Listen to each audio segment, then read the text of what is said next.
Good, beautiful morning, everybody, and welcome to the Saturday edition of Shortcuts for Your Soul. My name is William Michael Forbes. I'm a spiritual medium, a channel, and an intuitive life coach. And today I have with me the energy of Yogananda and a few others.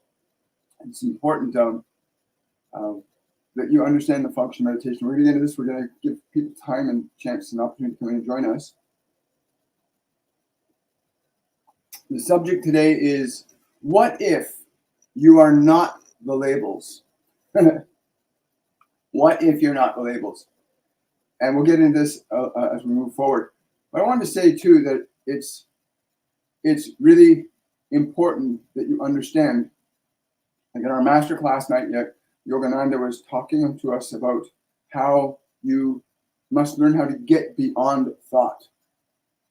This was a segment of our wonderful masterclass that I'm speaking about last night, where he was talking about how you have to learn to get yourself beyond thought. And that as long as you're in thought, you cannot change what your mind is doing. And this morning when I was, asking, what's today all about, guys? And he came in and he said, it's important you understand how to get out of the labels. And there we go, the title today. What if you are not your labels? Because there are so many labels that have been given to people, all kinds of diagnoses and names and symptoms and whole raft of different medications and treatments for all these different labels. But what would happen if you were not the label? And I think this is quite funny. What would happen if you are not the label? It's a very interesting consideration. What if what you call your bipolar disorder, because I've been diagnosed with that many years ago and diagnosed with other conditions, psychological diagnoses, and I never considered what it meant, the idea of not being the diagnosis. I just pretty much just ignored what they were telling me and just went about my life and struggled and fought my way through. But what if for one moment you could turn around and you could step out of the diagnosis, the label that's been given to you? Whether it doesn't matter what the label is. A native shaman came to me a few weeks ago and he said, it is very important you do not name things. And I said, why? He said, because when you name a thing, you put it you confine it to the name, and then its function is limited to the name and how you can interact with it. And I realized when he said that is true about people too. When we say, oh, so-and-so's this and so-and-so's that, and they're this, that we put them into a box, and we trap each other with our definitions of one another. And we need to consider what would happen if you could stop being the label. What would happen if you could step outside of it, not be the label anymore? Now, for those of you that are coming in and that are new to this channel, on Saturdays we do a discussion and meditation. On Monday and Wednesday we do a channeled guided message from ascended masters, other multidimensional beings, and a Q&A. And then on Friday, we do an open Q&A for everybody in the community that wants to come and ask questions and learn about different functions of consciousness. But today is important in that you want to understand. I'm putting, for those of you that are on TikTok, I put something up on the screen for my YouTube and Facebook viewers that I want to share with you. And so while you're listening to this, we're going to ask that you breathe slowly and deeply. And when you exhale, give your body permission to relax. This is you learning to train your body to follow your directions instead of the directions of somebody else or the television, the radio. To learn to reassert your divine authority over your body. So you breathe slowly and deeply, and you teach the body to relax. And this is something that certain labels and diagnoses that we've been given, or people give each other, can confine you to certain behaviors. If you're told, oh, you are this, and this means you have these behaviors, now you're stuck in the label. And if you're stuck in the label, you're going to suffer because you are not a label. You're a divine entity. You're a divine entity. You came here to express a level of creativity that a label will not allow you to. But how do you get beyond labels? And how do you get beyond putting other people in labels? Because that's what's happening today on a massive scale. Everybody's putting each other into these defined conditions of what he is and what she is and what that means and what this means, and we label each other. As a result, we've got one side fighting against another side. And where did these labels come from in the first place? Anyway, as you breathe and instruct your body to relax on each exhale, I promise you, as you give your body permission to relax, it doesn't mean that you won't be able to hear what's being said. In fact, you'll be able to hear what's being said even better. So the function of breath is what we call a divine instrument. That's what they told me it is. It's a divine instrument. You use the function of your breath to train your body and to train your mind to function differently than they've been programmed to function by your environment. So the slow, deep breath in, and when you exhale, allow all the muscles to relax. Now, for some of you that might be hearing this or doing this for the very first time, there may be some rebellion from your body, which is not trained to be a certain way by you. So it might feel restless. I don't want to do this. I don't want to sit still. And you have to teach it to follow your instructions. That's simple. That's once you can run your body and once you can run your mind, you can start to create your own life. You get past the labels. So that's step one, is getting the body to relax through the breath. And you just keep doing that until once you get the body to a point where it feels relatively settled, it's not jerking around or trying to scratch here, itch there. You've got a body where it's just you're keeping it still. You're teaching your body to obey your orders, right? So it sits in quiet repose as you continue to breathe. Then the second step is, again, then to use your breath to release thoughts, memories, and emotions from your consciousness, so that when you start to exhale, as the body's relaxed, now you move up to the mind, you breathe into the space of where thoughts and memories, emotions exist. And then when you exhale, you just allow all those thoughts and memories to go quiet. Just imagine you can just blow them away. And give your mind permission to not think for a while. You can actually, it might try to resist, and it wants to hear that sound. What's he going to say and what's going to happen next? And all you need to do is simply use your breath and give your mind permission to be still and quiet. And for those of you that have very strong emotional undercurrents, that is unconscious experiences stored in your subconscious field, that your body's anxious and nervous all the time, it may take a little bit more practice and patience over your mind and body to teach them to relax. You might need to go into a really quiet, private space where your body feels safer. Because once you can give your body and mind the experience that you can put it into a state where it's quiet, open, and receptive to your awareness, when you can get to that place, your body and mind will start to obey you and listen to you before it listens to anybody else. Most of the suffering on this planet is due to the labels, the judgments, the assessments that we place upon one another. And so continue that breathing process of allowing thoughts, memories, emotions, and even future concerns, just give them permission to be still. Just let your mind not think. So there's two steps now. First step is you breathe and release tension from the body, allow all the muscles to relax. And if any time during the process, the body tries to get anxious or nervous or what's that sound, just breathe and give it permission to relax. And keep doing that. Keep giving it permission. You're teaching your body to follow your directions. Likewise, the same principle is true for your mind. Now, why is this important? Because most of who you think you are is in your mind, and it's stored in your body. Your memories live in your body. Your emotions live in your body, and your emotions are mostly based in your memories. So by training your mind and body to be quiet and open and receptive to your awareness, by teaching your mind and body to simply be still, to be quiet, to be open and receptive, you begin to connect to what you are as an awareness, not what you are as a body, not what you are as a personality, but what you are as awareness, that you can observe thought, that you can observe, that you can get the body still and quiet. And again, I know there's a number of you that are dealing with emotional energies that are very intense, very powerful.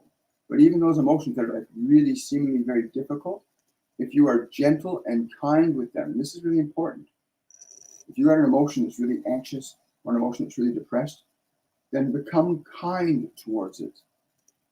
So if any of that's going on for those of you that are dealing with strong emotions, you can do that. You can just save the fear. You can save the anxiousness. It's okay. I'm with you. I'll take care of you. You're perfectly safe. You can speak to your emotions differently than the environment does. You can treat your mind and body differently than the world has. And when you start to learn to treat your mind and body the way it needs to be treated by you instead of other people, you start to regain your authority over your mind, over your body, and over your life. So as we go through this discussion portion, we request that you do that. You simply use this breathing process as you listen. You're teaching your body to relax, teaching your mind to be quiet will actually enhance your ability to listen. You'll actually be able to hear easier and with less prejudice. And by that I mean, you won't have your thinking mind analyzing everything that's said, but you can still be aware of what is being said in such a way that you can discern if that is true or that is false. And from the perspective of your individualized awareness, separate and distinct from the confines of your body and your mind, you can assess the truth of things far better than the preconceived notions and information in your mind can, because your mind can only perceive reality through the level that it's at. So when we were in this discussion of meditation with Yogananda last night, and he was talking about you have to get beyond thought to begin to be able to function as you intended to come here and function. Because most of you are functioning in the framework of what you think you know, what you've been taught to believe. And it restricts and inhibits the full functionality of your consciousness as a creative expression in this physical dimension. And that's a very profound and simple statement. But think about this.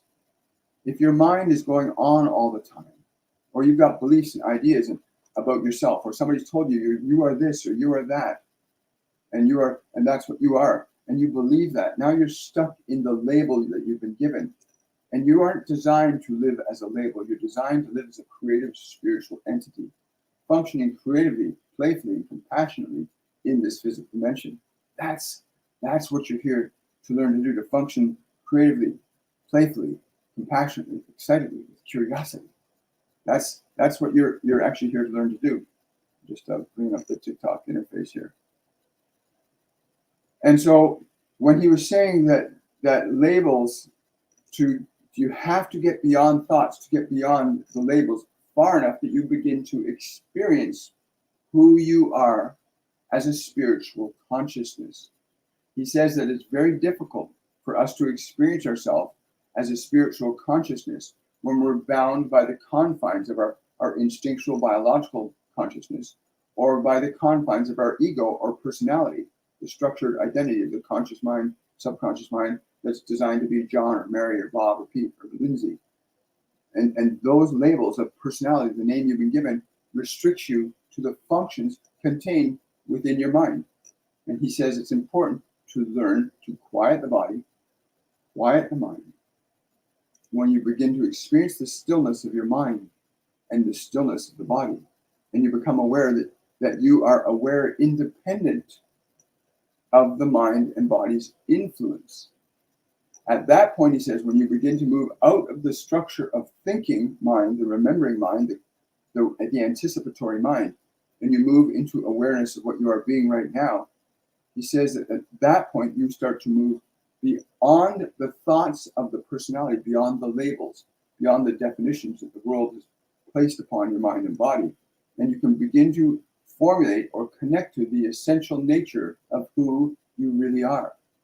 And one of the things that Master Jesus told me, he said, it's really important you understand that everyone came here in love, in an open trust of love. None of you came here evil in any way, shape, but you came here as a function of love. What happened from the moment you came here to the present moment is what corrupts you or inspires you or liberates you or imprisons you or enslaves you. But you came here, your essential nature is that you are love. Your mind and your personality can be conditioned in the reverse fashion. In other words, can be conditioned to be good or evil. But your essential function of consciousness is that you're love. And as with that in mind, you begin to understand why it would be important then to get beyond the thought, the thinking mind, and the body. And it's not that hard to do, but it takes a bit of practice. And you have to be willing to sit down patiently with your mind and body So many people's mind and body are confused and frightened and uncertain and afraid. That keeps you stuck in that energy. And yet if you can teach your body to be still, teach your mind to be quiet, and you can begin to experience yourself as something that's independent of all the thoughts, memories, and emotions that have been placed in your mind to define you as a personality. And once you start to experience yourself beyond the framework of your body, as you're no longer just a body, no longer just a collection of thoughts and memories and emotions. You are this sentient being, a soul, a spirit of universal light that can function. And once you're beyond thought, you will start to move beyond the definition of the labels, and you begin to gain access to your greater capabilities of functioning as a soul rather than as an individualized personality. Every diagnosis of every condition on this planet today, of every human state, restricts and confines people to a certain set of outcomes. Every definition, whether it's for disease or mental health, or you're this or you're that, or you're beautiful, you're whatever those terms are, whatever definitions, labels get placed into your mind, your conscience gets constricted to that unless you can recognize the distinction between what you are and realize that the label is not who you are. That's just a label that somebody's trying to give to you, that you are ADHD, or you are schizophrenic, or you are this. These labels then confine you to that function of reality in this physical dimension. As a result, we see huge industries huge industries evolving to produce ways of treating the label. They create the label, and then they create a process for treating the label. But the process of the label and the method for treating it are one and the same thing. They keep you in the label. And the only way to begin to move out of the labels is to begin to move your awareness of the definition of yourself as strictly a body or strictly a mind. There's a lot of people that have predatory behaviors that are, from the perspective of biology, normal. There are a lot of predators in the animal kingdom. Well, your body is an animal body, and it has predatory tendencies in it. And if a person deeply ingrained is believing my body is who I am, they can become deeply attached to that function of predation. And so it becomes very important that you learn to differentiate your awareness, from the confines of the body, the confines of the personality, and more importantly, from all the labels that have been given to you. Learn to quiet your mind, quiet your body, move your awareness beyond them, observe the stillness, become aware of how you feel as your mind and body are given permission by you through the function of your breath. Remember, you breathe slowly, and as you exhale, you let the body relax. And you repeatedly use your breath to direct the body to continue to relax. Once the body is in a reasonable state of relaxation, then you move your attention to thoughts, memory, analysis, anticipation. You go to that place and you breathe into that space. And when you exhale, you give all the thoughts, all the memories, all the emotions permission to be still, to be quiet. You can say to your mind, you can say to your anxiety, you can say to depression, it's okay, you can be still. I will take care of you. You can talk to your emotions, you can talk to your mind, you can talk to your body like that, and it will respond. And as you begin to experience the mind calming, the emotions subsiding, as you use your breath to give them permission. Remember, you're using your breath and you're giving your mind permission to be still. You're giving your body permission to relax. And with each breath, as you are persistent in that, even if you have really strong, persistent emotions, if you just don't attack the emotions, don't try to get rid of them, just use your breath and give them permission to relax. A simple tool they gave me many years ago is, if you've got really strong emotions or incessant thinking, you can put your left index finger to your lips and make this sound.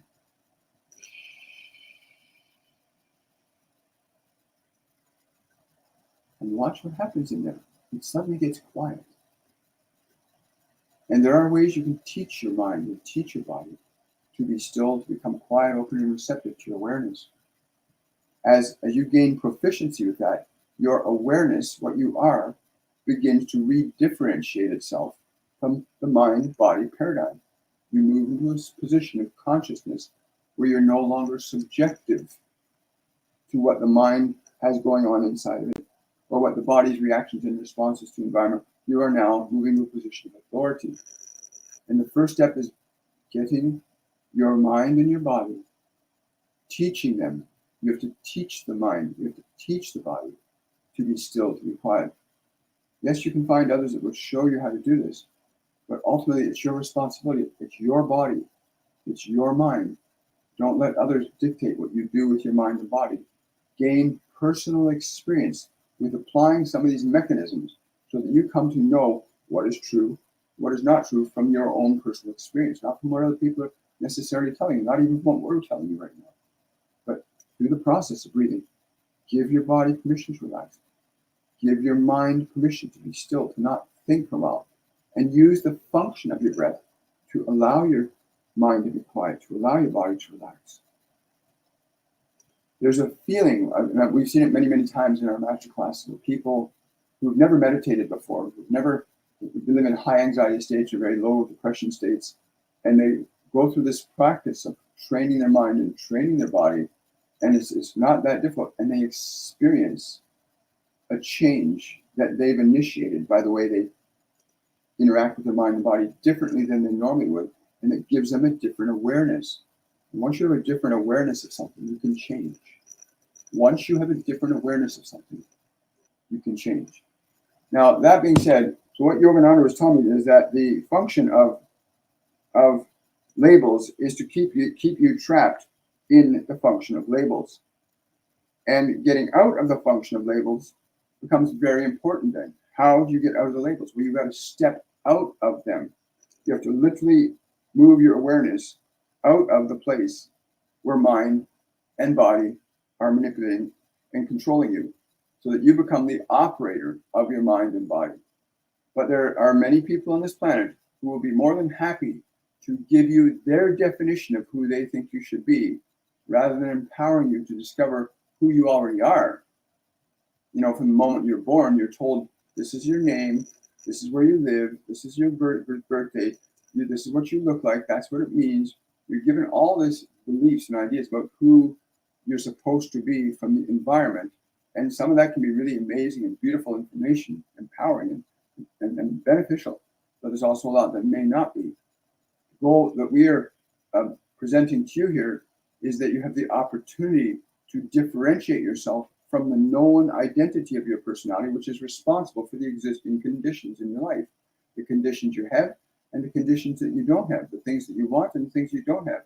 And if you can't alter or change the function of your mind, you will not be able to change and alter the function of your experiences in this physical world.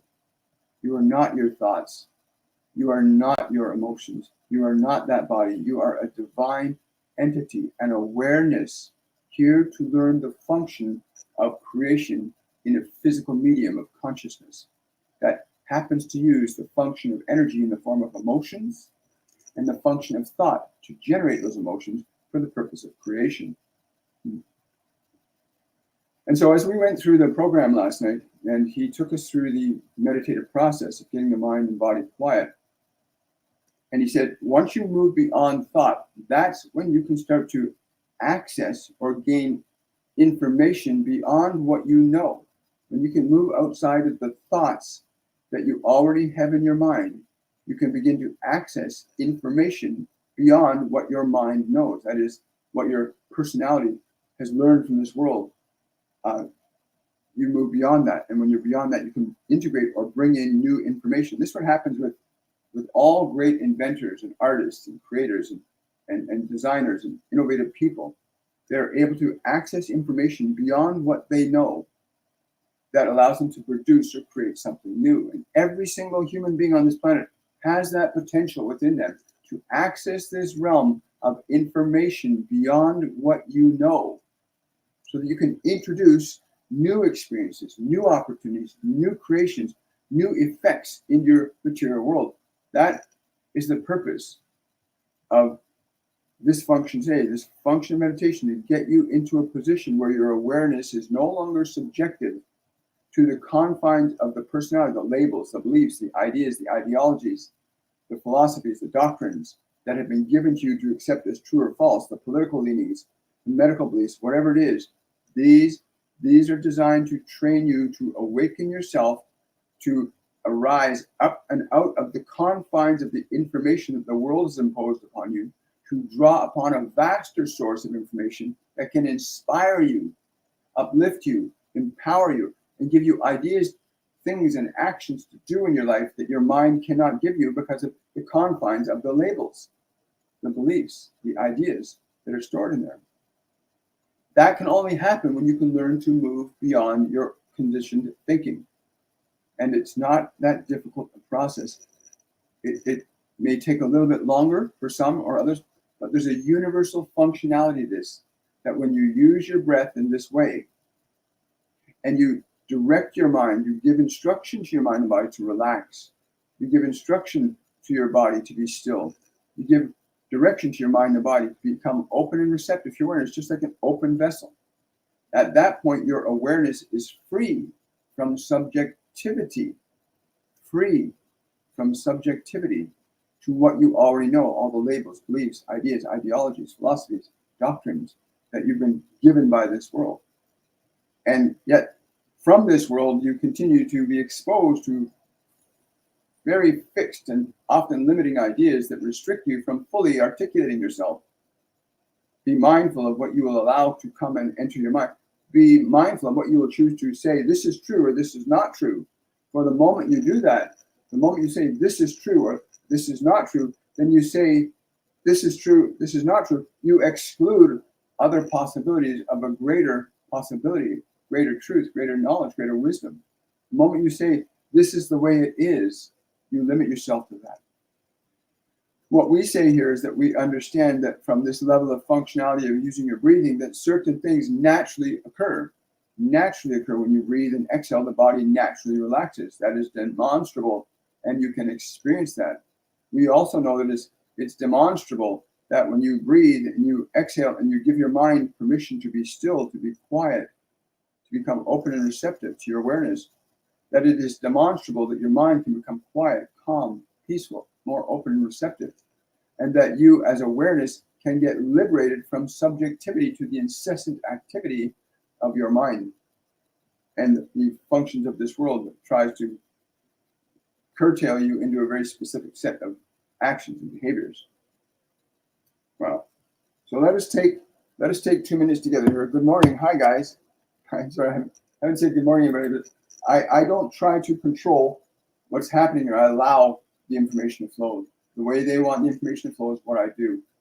And it's an amazing thing when you realize that you have access to a limitless stream of inspiration, information outside of what you've been taught to believe is true. Every one of us, every one of you, all of us, we have the opportunity to walk through the doorway of our own mind, out of our mind. We can walk out of our mind to a realm of information that transcends the limits of our mind. And there are certain individuals on this planet that are demonstrating that have gone to schools and they've studied in institutions, and yet they stand out from everybody else because that soul isn't limited to the confines of the information of their own personality. They're able to cognitively access information beyond what they know, and they bring in inspirational new ideas because they can access a realm of information. They've learned to do that either intuitively they've acquired that experience from other lifetimes, but every one of you has the ability to access these realms of information that will give you an opportunity to transcend the labels, the limitations of your own mind. And it starts with the simplicity of learning to teach your mind and body to become open and receptive to your awareness, to learn to teach the body to be still, to teach the mind to be quiet, to allow yourself to be aware that you can gently, kindly guide your mind and body into this place where they're simply open and receptive to you. And that you as awareness can calm and still. Yeah, I will. Sorry, Master Jesus just came and said, there's a statement that was written in the words by men in what you call the Bible. There were words that were written that said that I walked upon the waters and I could still them. I could still the storms. The storm is the storm and function of your mind. When your mind is out of control, that is the stormy sea. That is the Sea of Galilee in a stormy state. Your mind, if it's out of control. And he says, stilling the waters is being able to teach your mind and your emotions to be still, to have authority and dominion over your mind and body. For that is the only authority you need to have. The only other authority greater than that which you have over your mind and body is that life which flows into you, which you would call if you would call God, or your super beings, or whatever you want to call them. But the function of stilling the mind is the same as that passage, where I could still the waters, to quiet the storm of your mind, to not sink down into the water, but to rise up and say, be still, be still, be still. I like that. So the idea that our minds, the emotions, when they're in turmoil, when we're in turmoil, that is the raging sea that we can say, be still. In the simple function of breathing, simple practice of breathing, will begin to lay a foundation where you begin to have authority over your body in a loving way, authority over your mind. I remember when my mind was a crazy hot mess. It was all over the place. I was insane. And I would fight with emotion. I don't want to feel this anymore. I'd be so angry. I'd be frustrated. And sometimes I'd be desperate and crying because I couldn't control them. And then finally I started being introduced to things that taught me that I was not all that, that I could treat my mind with love. I could give it loving thought. I could treat my body with compassion and kindness. I could start giving it better food. You start to learn to treat your mind and body in a very different way than you've been taught to treat yourselves. Parents who yell at their children teach them that that's the way they talk to themselves. So a lot of people end up yelling at themselves inside because that's what people around you did. That's what my environment was when I was young. A lot of yelling, a lot of screaming, a lot of anger. And I learned that, and I lived in that for many years. You don't have to live in it for years. You can calm the waters of your mind, really be still. So on that note, let us take a minute together, and 2 minutes. Okay, we'll take 2 minutes together, and we're going to just, for 1 minute, we're going to just allow the body to relax. That's the only thing you're going to do is give your body permission to relax. Anytime muscles or twitches or twinges happen, just use the breath and breathe and allow that part to relax, and allow it to relax. And you're only going to use your breath to direct the body to completely relax. That's the only thing you're going to do for the first minute. For the second minute, we're going to turn your attention to where your thoughts, to where your memories are, to where your concerns and fears are, where all that lives in your mind. You're going to turn your attention there. And we're going to do the same thing, except this time you'll breathe your breath into the space where all those thoughts are. And as you exhale, you're going to give all those thoughts, all those memories, all those emotions permission to be still as you exhale. Don't fight them, don't attack them. Just breathe and give them permission to relax. And with each breath, every time a thought comes up or a mind tries to anticipate or wonder what's going to happen or what time is it, anytime any of that stuff happens, just simply use the breath and direct the mind into stillness. Just allow it to become still. So let us begin now. We'll do 1 minute of giving your body permission to relax. And then we're going to give 1 minute of allowing your mind to become still, quiet, calm, open, and receptive. I will be articulating some language during the 2 minutes. It will not disturb you. Just simply follow the instructions. Your awareness will expand. It won't decrease. You'll become more aware, not less aware. So take a slow, deep breath in through the nose.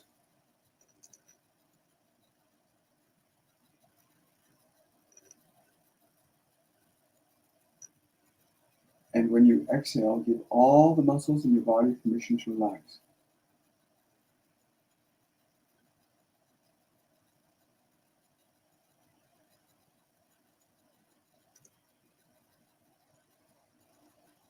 And each breath you draw in, as you exhale it out, give all the muscles permission to relax. From the face, let the face muscles relax. Let the neck and shoulders relax. Always on the exhale, you'll find it easier to instruct the body to relax.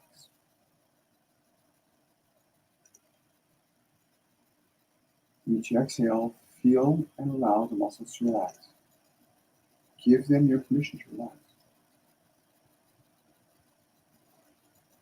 Allow the arms and chest and back to relax as you exhale.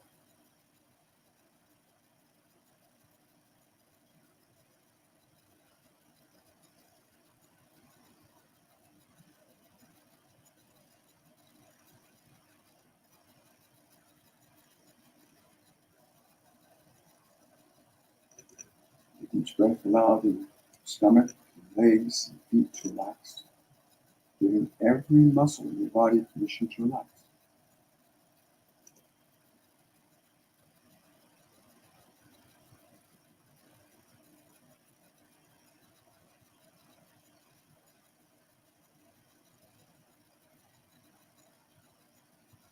If the body becomes restless at all, simply draw a deep breath in, and as you exhale, allow that part of the body to relax.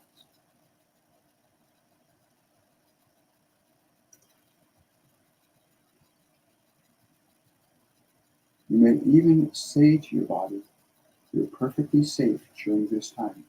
You may even think or speak those words to your body. You're perfectly safe at this time.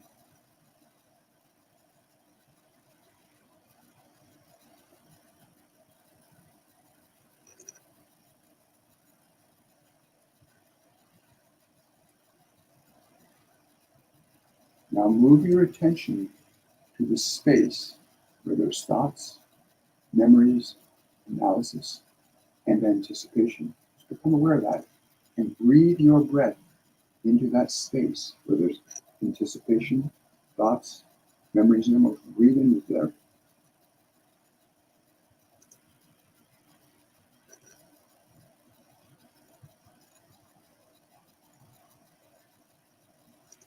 And as you exhale, give all those thoughts, all those memories, all those emotions permission to be still as you exhale. Give them permission. You can even think or say to your mind, you're perfectly safe at this time.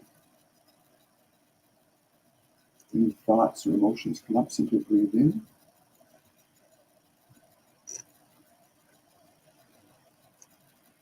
And as you exhale, just allow them to relax. Don't fight them, don't attack them, just allow them to relax.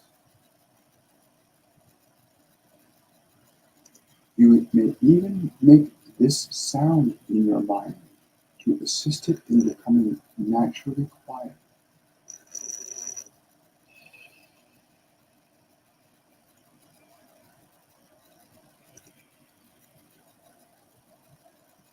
Each breath, giving your mind permission to not think or rely. Continue to use your breath to allow your mind and body to be still and quiet. Allow it to become open and receptive to your awareness.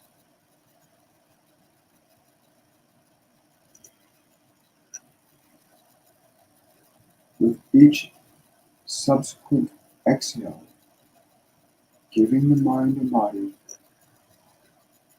further permission to relax, to be still, and open and receptive to your awareness.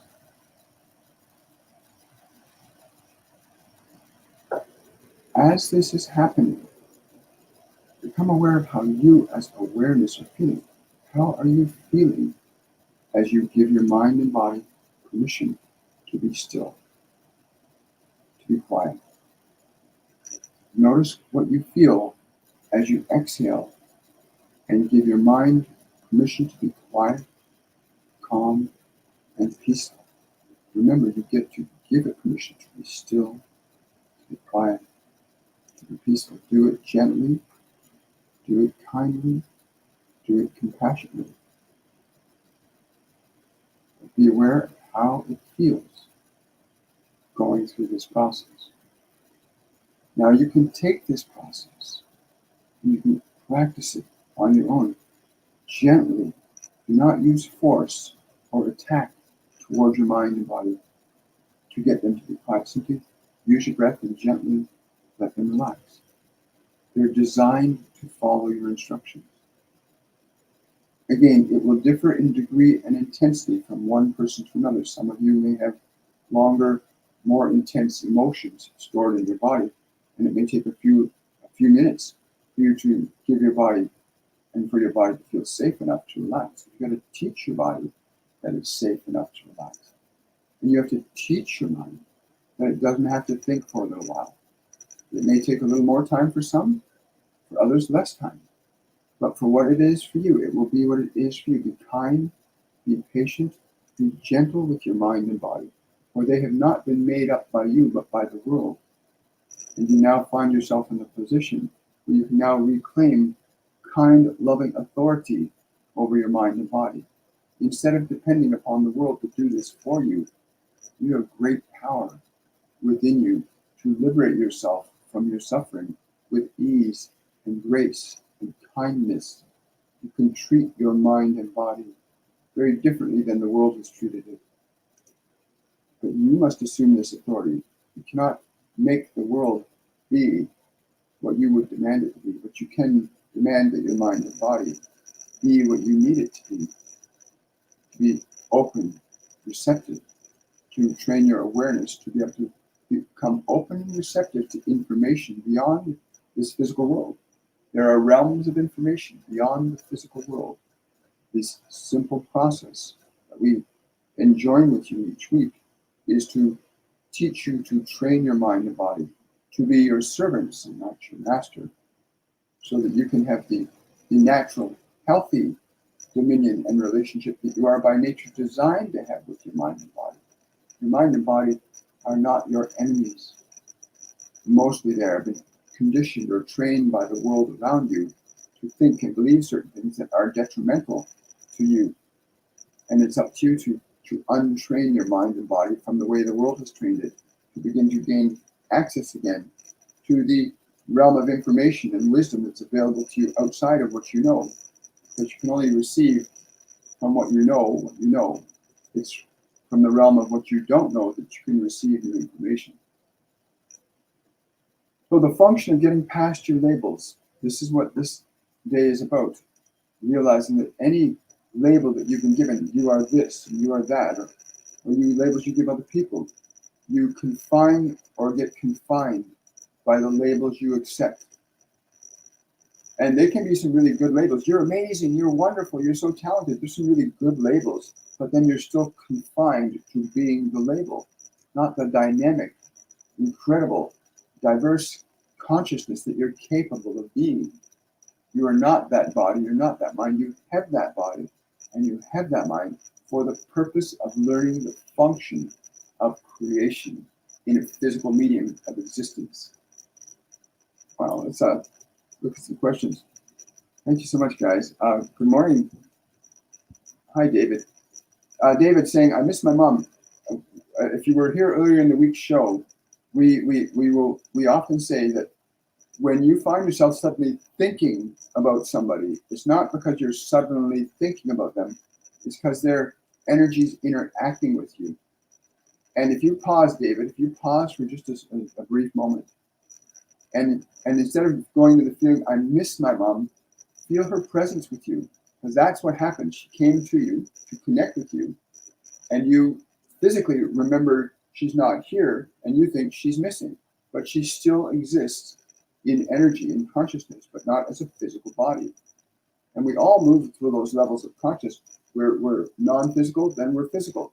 Look at the cycles of water on this planet. We've got the oceans, they get taken up into the air, they become invisible, and then it comes back down as water. We as souls go through a very similar process through the medium of matter, energy, consciousness. But she's with you right now, David, and she loves you dearly. She wants you to feel the love, to get out of the label that she's missing. Again, labels restrict you to the label. And if you think she's missing, then all you can perceive, even if she connects energetically you will still perceive her as missing, and you'll feel pain and discomfort because it's not true. Her energy is interacting with you right now. If you just pause for a minute You'll feel it. If you can drop the idea that she's missing and just be present with her energy and share with us how that feels. But she loves you very much and she knows that you love her. So drop the idea that she's missing and feel her presence. Right? Now, when Master Jesus came down into physical form at many different times and spaces and places, and he would not appear like a solid human being. It appeared like more like a field of energy. And yet they knew it was him because he was able to communicate energetically. They could feel his energy. So they knew it was him by energy. And for any of you that are missing relatives, I promise you, anytime you find yourself suddenly thinking about them, their energy's connecting with you. They're trying to connect you. They might be wanting to give you guidance. They might want to just communicate that they love you. They want you to acknowledge their presence. And this is not crazy, insane mysticism of what do they call that? Evil debauchery. There's lower vibrational beings and there's higher vibrational beings. You need to understand. There are vibrational beings that are high. Master Jesus, Buddha, Lao Tzu, Joan of Arc, Zarathustra, Hermes. The list goes on. High vibrational beings that have inspired, uplifted, and empowered humanity. And there's low vibrational beings, right? Like Lucifer, Satan, Hitler, all these beings, low vibrational beings. If your energy is low vibrational, you connect to low vibrational beings. If your energy is high, you connect to high vibrational beings. And you learn to change the vibration of your body by what you eat, what you think, what you dwell on, what you do, what you say. They all contribute to your vibration. And if your vibration is high, I can assure you, you won't be connecting to lower vibrational entities. If your vibration is high, you will connect to higher vibrational entities that function from a plane of consciousness that's life-serving. Just as the lower vibrational entities and people that resonate with them function on a level that is not life-serving, that's detrimental. And it's pretty easy to know who they are by what they do, right? By what they do and what they say. But thank you for that. I hope you got that. Good morning, Christopher. Good to see you. Hi, Kira. Hi, Beth. Yeah, it's been a really fascinating day.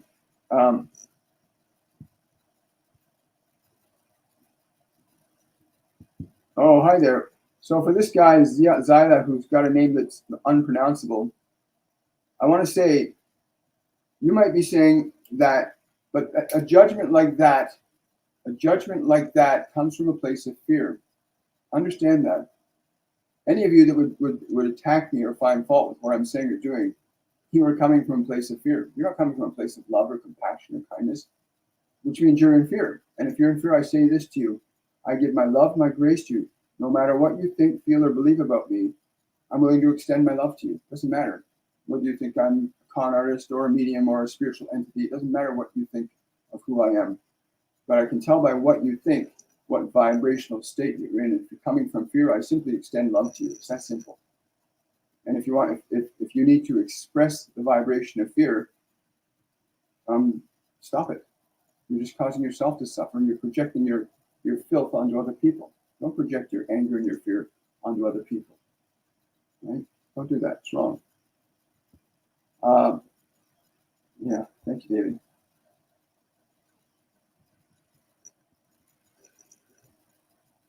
Just scrolling through the questions here. Yeah. Poor guy. I can't imagine the kind of pain you're living in, buddy.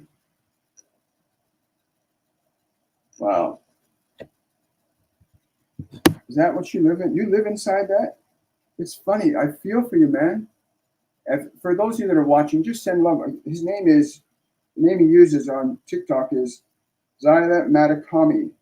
Zyla Matakami. Zyla Matakami. Can't even pronounce your name. Listen, I understand the pain you're in. And if that's where you need to come from, God bless you. Let's just send this being love right now.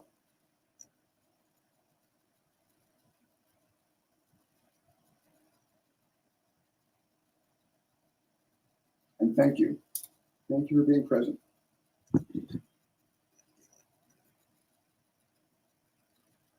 Mm-hmm.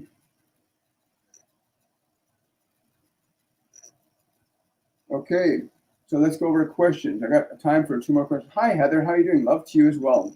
Hi, Judy.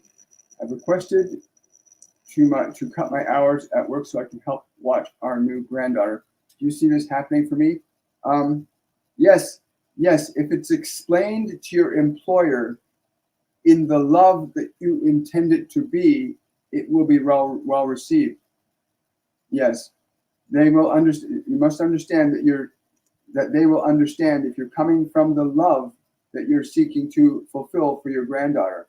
But if you are coming from the energy that you are afraid they might not do it, you will yield a different result. You will yield a different result. Thank you so much. Keep this picture here. Wonderful. Okay, so I'm going to go through some more TikTok. Hi, guys. Hi, David. Hi, Mary. So we'll take 2 more questions, and then we're going to call it a day. Thank you so much.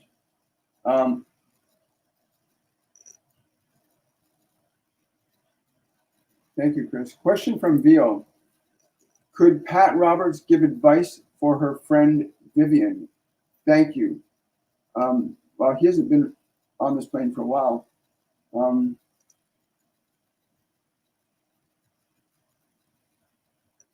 It's funny, the words I'm getting is praise, love in the name of God. Praise, love in the name of God. This is what he's saying. Praise, love in the name of God. I like that. Thank you so much. Poor guy.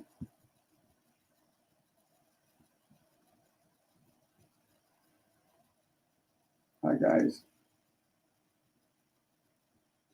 Any message? Somebody, Fortuna. Hi, Fortuna. Any message from my ancestors' spirit guide? I'm being shown a little tiny green herb. I'm trying to see what the herb is. My first, it's clover is the first thing that came to me. It's like 4-leaf clovers. They're showing me clover. What are you showing that for? It's something that's good for your body. It's something you need. This clover. If you can get some clover, start including some clover in your diet. Include clover, fresh clover in your diet. Yes. They're saying it'll help sweeten that. It'll help sweeten the heart. It'll help sweeten the heart. Yeah, the medicine. They say the medicine around the tree is really important for you. I don't know if this is a specific tree. Yeah, the medicine around the tree is very important for you. But clover is the first thing they show me that you need is clover. It's something your body needs right now. Clover, fresh clover. Oh,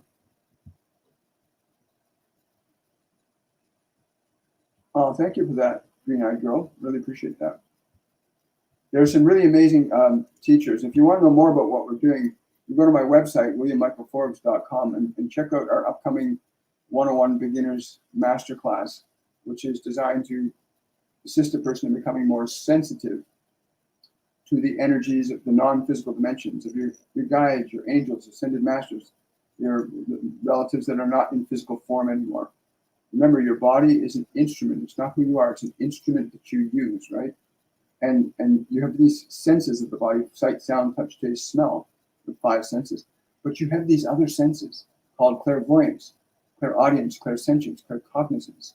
These are inner senses, and they're often referred to as being able to hear without ears and see without eyes. Those are clairvoyance and clairaudience. Those are inner senses that, unfortunately, for most people, did not get properly developed. Because when you were born into that body, most of the focus from the world is about your 5 senses. It's about the physical self. So those inner functions don't get properly developed. And yet little children will talk to their friends, and the little children are bound into the labels, into the personality so far that they're disconnected from these other multidimensional beings that are around and do exist, right?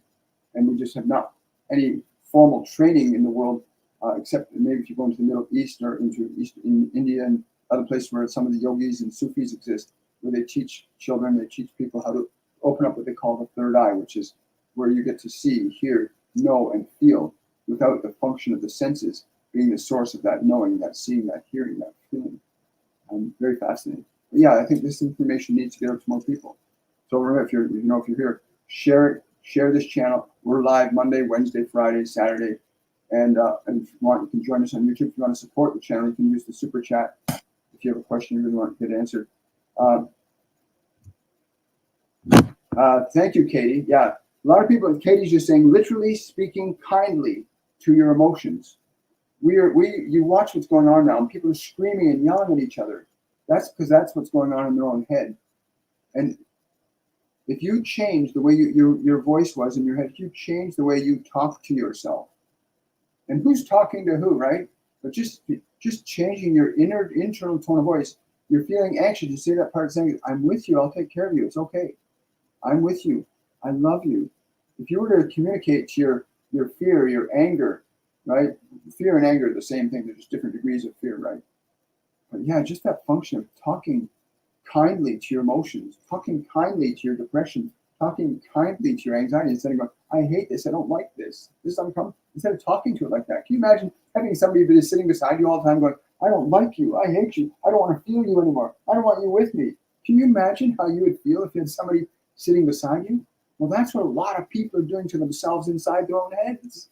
Stop it, please. You're such a beautiful being. If you knew who you really are, you would have such great regard and respect and kindness and love towards your body. You would treat your mind in a very different fashion. Just the function of being kind to the painful emotions that you have can cause a shift in your energy that you may never have experienced before. I remember the very, very first time I read a book. I can't remember. It's called The Psychology of Self-Esteem by Dr. Fernando Brandon many, many years ago when I was extremely dysfunctional and very destructive and self-harming and all that nonsense. And what I got from that book was one statement: "I'm not my thoughts." I thought, well, if I'm not my thoughts and I can choose my thoughts, what thought could I choose that would be different? And the thought that came to me is, I am loving and lovable. I never thought that, never ever had that thought in my life up to the time I was 20 years old. I never even considered that I was good. I thought I was lower than a snake's belly in a wheel rut, right? And then I had that thought, I'm loving and lovable. And something changed inside my consciousness. Something was changed. And if you can just alter what you say to your mind and body, the way you talk to it, because your environment may have taught you to scream at your body and be angry and be frustrated and annoyed. Your environment may have taught you that, but you don't have to keep perpetuating unnecessary suffering, because suffering is not necessary. It really isn't. But thank you, Katie, for sharing that sentiment. I really, really appreciate it. Scroll down here. Question from Nancy. Can you ask my higher self what my body needs? Yeah, give me a second, Nancy. That's a great question.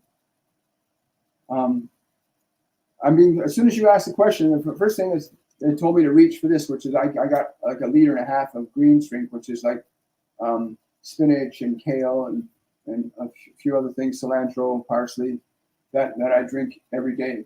And that's the first thing they directed me to. So I'm going to go on that and say that they're suggesting that you want to include more green, fresh substances.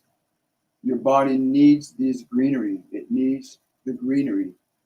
They're saying the flourish. It will help the flourish in her stomach. It will help the flourish in your stomach. Yes.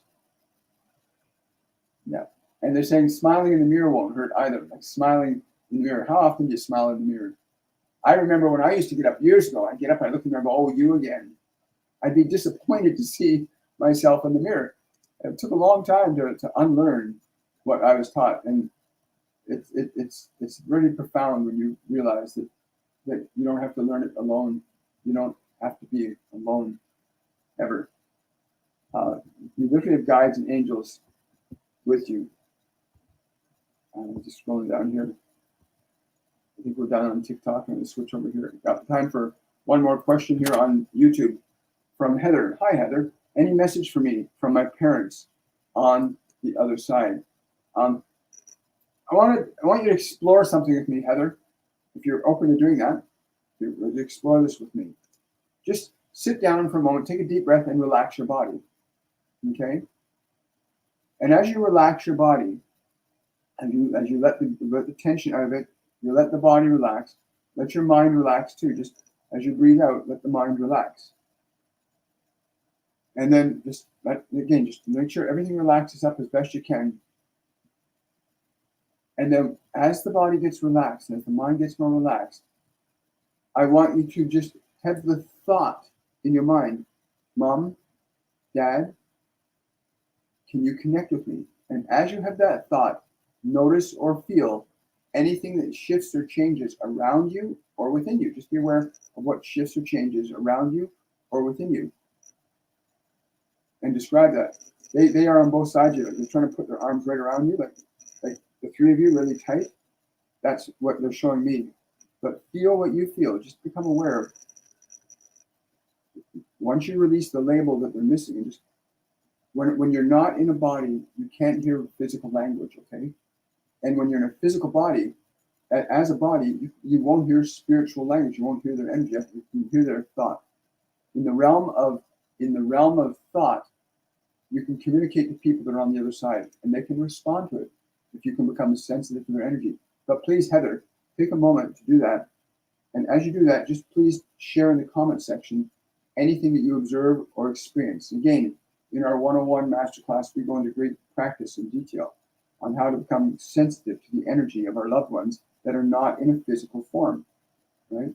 Because you can't see them with physical eyes because they're not in a physical body. You can't hear them with physical ears because they're not speaking in a physical voice. You can't touch them because they're not in a physical body. They're in a non-physical state of consciousness. And you can learn to become sensitive to their energy as consciousness as opposed to them being a physical body, but they still exist. We've had some really wonderful things happen where people for the first time experience their mom or their dad or their brother or their loved one or a child that they lost, and they experience the energy of that being present, and it can be very, very moving when you see that person realizes death simply means a movement in consciousness from the physical state to a non-physical state. It's just like a radio set. If the radio set's turned on, you can hear the signal. Turn it off, you don't hear the signal. Human consciousness works the same way. As long as this signal is on, I can continue broadcasting. They can continue broadcasting through me as well. I allow that process of communication to happen. And you learn from experience that you are not the body. It is your instrument of creation. You are not your thoughts. They're instruments of creation. You are not your emotions. That's the energy of creation. I want to wish you all, Heather, let's see. Oh, you felt it. Thank you, Heather. She says, I'm crying. Isn't that beautiful? Like, when you understand, when you really experience that, and the hair's standing up on end too, when you feel that, when you feel the presence of it. So any of you that are listening right now, understand, when you're walking down the street and thinking, I miss my dog, at that moment, the energy of your dog is trying to interact with you. And what happens, most people go, you get sad and you think they're missing and you don't acknowledge them and they stop coming around after a period of time. It's like you ignore somebody long enough, they won't talk to you. So like connect to them. They're in a non-physical state of energy. And your parents are beautiful, loving parents. And thank you for sharing that, Heather. I really, really appreciate that. People need to understand that just because you leave the body doesn't mean you leave existence. You're at a different frequency of consciousness. And there's high vibrations of consciousness, and there's low vibrations of consciousness. There's great joy and love, and there's great fear and anger. There's all these polarities of energy that people exist on different levels, physically and non-physically. I encourage you to raise your vibration up, by the way. Before we part today, take time to raise your vibration. Go out and put your feet on the ground and get grounded. Go out and drink beautiful, fresh, vibrant, clean water. Get good, healthy water in your body. Teach your mind and body to be still and quiet. Teach your mind and body lovingly how to be still and quiet. Learn to become the caretaker of your own mind and body instead of waiting for the world to make you feel good. Because if the world was going to make you feel good, it would have done it by now. But you have all the power and ability in your own consciousness to change your own mind, to change the relationship that you have with that beautiful instrument, that divine, wondrous creation that some intelligence provided us with called a physical body. And a lot of people are making a lot of mistakes with their biology right now, not understanding that your body is not, confusion is not of the body, confusion is of the mind. Confusion is not of your soul, but your soul is responsible for reorganizing or restructuring your mind so it's not confused. And the world will tell you what the world tells you. Just know that you are loved. You are never alone. The beings that love you, that you stay connected with energetically, will guide you, will assist you, your angels, your guides, multidimensional beings, ascended masters. These are real phenomena, just at a different spectrum of perception than our 5 physical senses themselves can perceive, but which you as awareness can learn to perceive. I want to wish you all much love. Somebody's telling me there's another question here.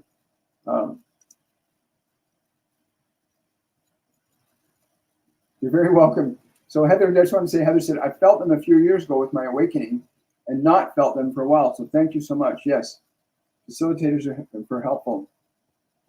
Yeah. Okay, guys. Thank you, TikTok, for coming out today. Thank you, YouTube.